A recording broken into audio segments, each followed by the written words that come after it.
c'est comme ça. Est-ce que j'ai menti là-bas? Mais toi, Jules... Toi, tu la fermes. Oui, hello? Aujourd'hui, je ne serai pas au centre de santé. Regarde là-bas, il y a un autre infirmier qui s'occupera de vous. Merci pour la compréhension. Oui. Eh mec, vas-y, joue, non? Oui. Ah non! Tu fais, c'est comme si tu es atteint par les quoi? La maladie ici qui ravage les blancs. Si c'est corondo, si c'est quoi? C'est quoi encore les noms? Je connais même pas les noms. Si c'est coronavirus, si c'est quoi? Je connais même pas. Regarde-moi ça, ce n'est plus coronavirus, c'est devenu maintenant corona. Oui, c'est comme ça. Beaucoup de gens prennent ce virus corona comme un sujet de plaisanterie, de moquerie ou de détente, voire un sujet à la haine pour se distraire. Pourtant, la maladie est certaine. L'impact est visible. Des économies bouleversées, des voyages suspendus, des visas arrêtés. Les études sont arrêtées aussi. Et plusieurs activités culturelles et sportives sont interrompues. N'est-ce pas un questionnaire à plusieurs hypothèses? On devait se demander l'avenir de notre planète et comment va ce monde. Ah non, et cette maladie ici, c'est propre aux blancs. Ça, c'est propre aux blancs. Ce n'est pas pour nous les Africains. Et toi, tu n'es pas informé. Tu sais pas que quelques pays d'Afrique sont déjà touchés? Corona est déjà en Afrique, je te dis. Ah non, arrête de me dire ça. Toi, tu peux me citer un seul pays qui est déjà parlé. Toi, tu penses qu'on peut perdre le temps pour te citer les pays? Va te former toi seul.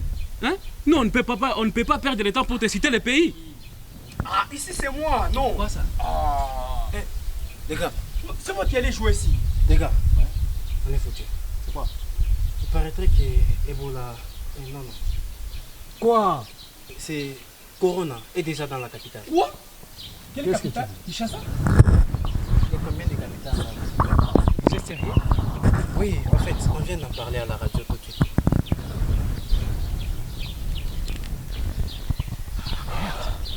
On vient même de m'envoyer un message. Et voilà, c'est au centre de santé. C'est bizarre.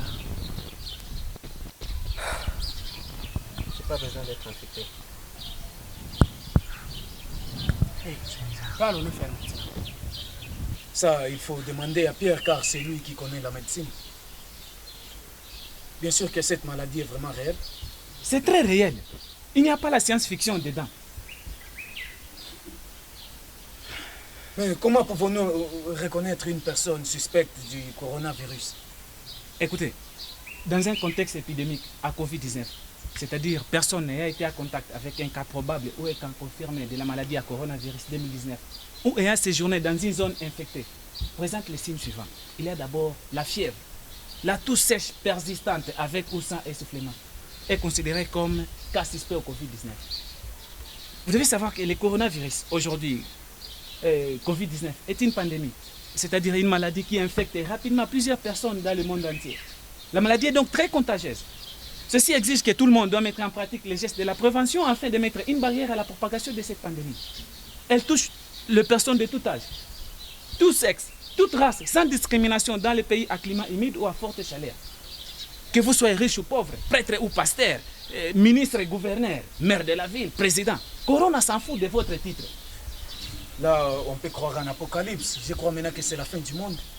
Mais comment pouvons-nous faire pour nous prévenir contre cette horrible pandémie à coronavirus? Il y a les mesures de prévention pour se protéger soi-même et son entourage. Et d'abord, il faut savoir que le coronavirus se propage directement d'une personne à une autre par des gouttelettes respiratoires lorsqu'une personne tousse ou éternue, ou indirectement en touchant une surface contaminée non désinfectée. Et c'est pour ça qu'il faut respecter les gestes barrières. C'est quoi encore les gestes barrières? Bon, ce sont des mesures qui sont impérativement indispensables pour se protéger soi-même et son entourage. 1. Se laver les mains régulièrement avec du savon pendant au moins 20 secondes. Se couvrir la bouche avec les plis de coude ou un papier mouchoir à jeter immédiatement lorsque l'on tousse ou éternue. Observer la règle de distanciation sociale ou distanciation physique d'au moins 1 mètre entre les individus dans la société. Et il faut appliquer sur les mains le gel hydroalcoolique d'au moins 70% d'alcool et particulièrement éviter les lieux de grands rassemblements. comme bar, église, école ou restaurant, des endroits pareils. Oui, oui, le président en avait même parlé. On avait fermé toutes les églises dernièrement, et même les écoles. Ah ouais, voilà. Je crois, d'autres personnes ne peuvent pas respecter ça. Pourtant, c'est pour leur bien. Écoute, quand on interdit les écoles, on arrête les écoles. C'est pour que les enfants restent chez eux à la maison. Mais ce qui n'est pas le cas aux autres. Ils circulent par-ci, par-là, pendant qu'on ne peut pas se saluer aux mains ni par les accolades. Les enfants doivent rester chez eux à la maison. Non seulement à la maison, mais dans la maison, s'il vous plaît. Ils ne sont pas en vacances. C'est pour notre bien, c'est pour leur bien, c'est pour le bien de tout le monde. Aussi, il faut utiliser les masques. Au cas où vous avez les infections respiratoires, comme la toux, rhume et tout ça. Vous devez utiliser le masque pour vous promener. C'est très bizarre. Cette maladie ne choisit personne. Qui que vous soyez.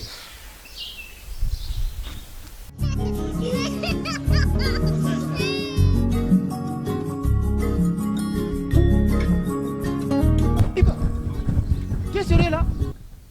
Pendant que ton oncle souffre là-bas, il est gravement malade, toi tu joues au jeu. Il tousse pas mal, il a de fortes fièvres. Tousse. Fais vite, on t'attend.